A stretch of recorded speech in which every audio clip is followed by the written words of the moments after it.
एक बहुत कंजूस आदमी था।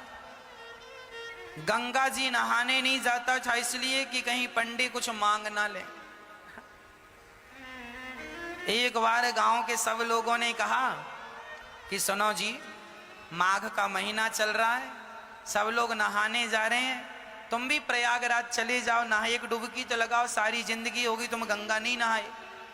तो सबने जिद की, पत्नी ने भी कहा जाओ। तो वो चुपके से गया। पहले तो देखा कहां भीड़ ज्यादा है और कहां भीड़ बिल्कुल नहीं। तो वो गंगा के किनारे चलता चलता चलता सब जगह भीड़ थी, माघ का महीना था। अब वो चलता चलता शमशान घाट पहुंच गया, यहां भीड़ नहीं है। बोले यहां नहा लो तो यहां पंडा आएगा नहीं, नहीं तो पंडा नहा और पंडा खड़ा, चल निकाल कुछ दे, मेरे हाथ से पूजा करा, चल। गया जी में। अब बड़े प्रेम से वो शमशान में सोचा यहां कुछ नहीं है, कोई पंडों का झंझट नहीं है, कपड़े उतारा, चुपके से धीरे धीरे गया, कोई देख ना ले। वो बड़ा पैसे वाला था पर कंजूस बड़ा था। तो शमशान में जाके डुबकी गंगा जी में लगाया और भगवान शंकर तो शमशान में ही विराजते हैं। शंकर जी को लगा जरा आज इसके साथ थोड़ा खेला खेली कर ले। तो भगवान शंकर ही पंडा बन के आ गए।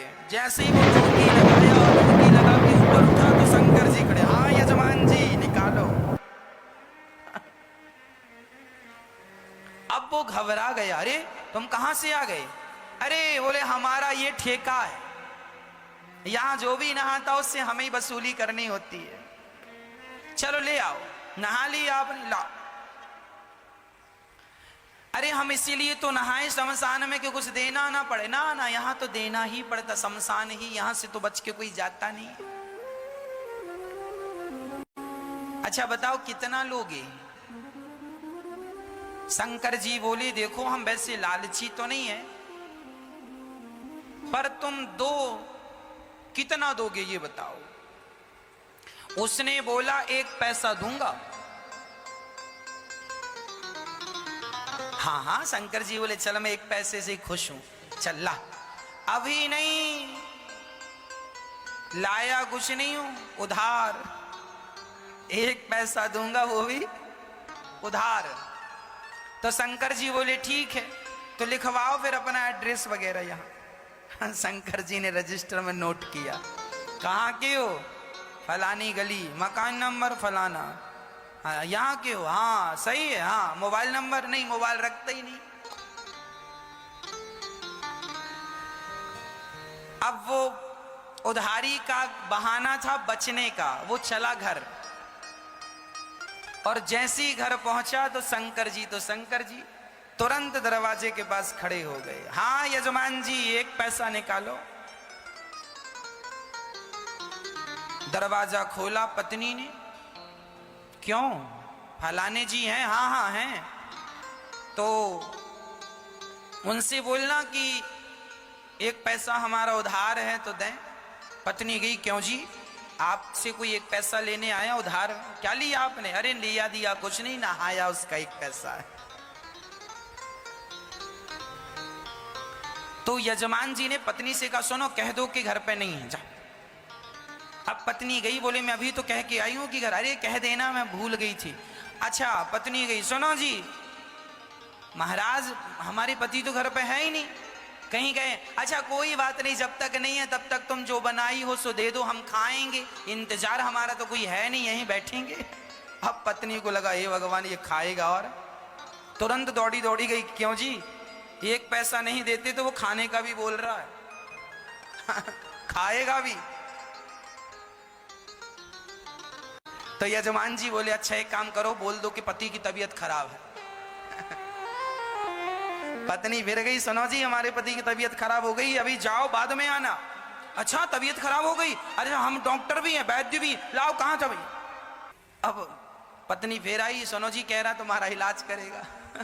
बोले इलाज पता नहीं क्या करता है, 1 पैसा तो अभी उतारा नहीं, इलाज करेगा तो पता नहीं कितना पैसा लेता है, इससे इलाज नहीं कराएंगे। अच्छा एक काम करो, कह दो कि पति, कह दो तुम कि हम मर गए। पत्नी ने कहा ये घोर पाप है, अभी आप जिंदा हो और हमसे कह रहे हैं मर गए। हम नहीं कहेंगे कि पति मर गए। अरे एक काम कर, मैं पड़ जाता हूं सांस बंद करके। वो सचमुच लेट गया। अब जब लेट गया तो पति ने कहा सुन ऐसे ना जा, जरा रोती रोती जा। ये सुनेगा कि मर गया तो चला जाएगा, एक पैसा तो बचेगा। अब वो मरने का नाटक किया और पत्नी रोती, महाराज महाराज बीमार थे, पता नहीं क्या हुआ, प्राण निकल गए। अच्छा, शंकर जी बोले मर गया? हाँ। अच्छा एक काम करो, तुम घर में अकेली हो ना? हाँ। बोले मर गया तो उठाएगा कौन? मैं गांव वालों को बुलाता हूँ। अब भगवान जी ने, शंकर जी ने सारे गांव वाले, सुनो सुनो यजमान जी मर गए, सुनो सुनो यहाँ आओ, ये फलाना मर गया, जरा आओ। अब सारा गांव इकट्ठा हो गया। सब इकट्ठा, वो पड़ा है और पत्नी की तरफ बार बार यूं यूं करे, अभी है कि गया? अरे वही तो लाया गांव वालों को, कहाँ गया? थोड़ा देर मरी पड़े रहना। अब वो पड़ा मरा और गांव वाले अर्थी तैयार कर रहे हैं। हाँ वो रो रही है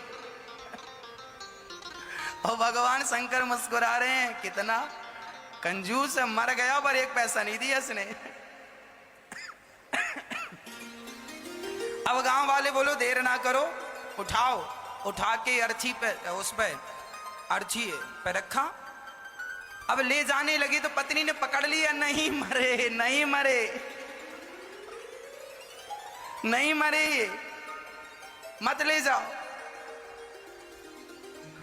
अब गांव वाले बोले राम राम, बड़े दुख में इतनी पागल हो गई, कहती है नहीं मरे। हाँ हाँ, दुख में आदमी ऐसी कहता नहीं मरे। अब वो माताएं महिलाएं पकड़ पकड़ के, बहन सब में सब यही कहते नहीं मरे नहीं मरे। तुम सही कह रही हो पर मर गए, अब क्या करोगे? अब उसको पकड़ लिया। अब वो रोती रोती कहे क्यों जी, आप ही क्यों नहीं कह देते हम नहीं मरे? अब गांव की महिलाएं उसको बिठाए और बढ़िया कह रही हैं सुन, सब ऐसे ही करते हैं, जब जिसके घर ऐसा होता ना, तू सच भाव में डूब रही है, मर गए हैं तो तुझे विश्वास नहीं हो रहा। सबको ऐसे ही लगता, किसी को विश्वास होता ही नहीं। अरे हम मजाक नहीं कर रहे, वो नहीं मरे। क्यों जी, आप ही क्यों नहीं कहते कि हम नहीं मरे? पर वो काहे को कहे कि मैं नहीं मरा? उसे लग रहा था कि ये कब जाए और कब मैं उठ के बैठ जाऊं। पर शंकर जी आगे आगे। अब गांव वाले लेके चले। अब ये पत्नी बड़ी परेशान है, भगवान सचमुच ना फूक दें लोग। अब वो शमशान तक पहुंच गया, लेटा लेटा सांस रोक के धीरे धीरे सांस लेता। चिता सजाई गई और चिता पे रखा गया, फिर भी उसने नहीं कहा कि मैं नहीं मरा। तब शंकर जी ने कहा यजमान जी अब आग लगाने का नंबर है, अब मौका नहीं मिलेगा, अब बताओ लगा दें? फिर भी वो आंख ना खोले। तब शंकर जी समझ गए एक नंबर का कंजूस है ये। तब शंकर जी बोले अच्छा, मैं किसी के भांग धतूरा से प्रसन्न होता हूं, आज मैं तेरी कंजूसी से प्रसन्न हो गया। चल बोल, तुझे क्या चाहिए, क्या चाहता है? तो उठ के बैठ गया। बोले देना ही है तो कुछ मत दो, जो एक पैसे को कहा था वही छोड़ दो, वही छोड़ दो। शंकर जी ने कहा जा छोड़ा।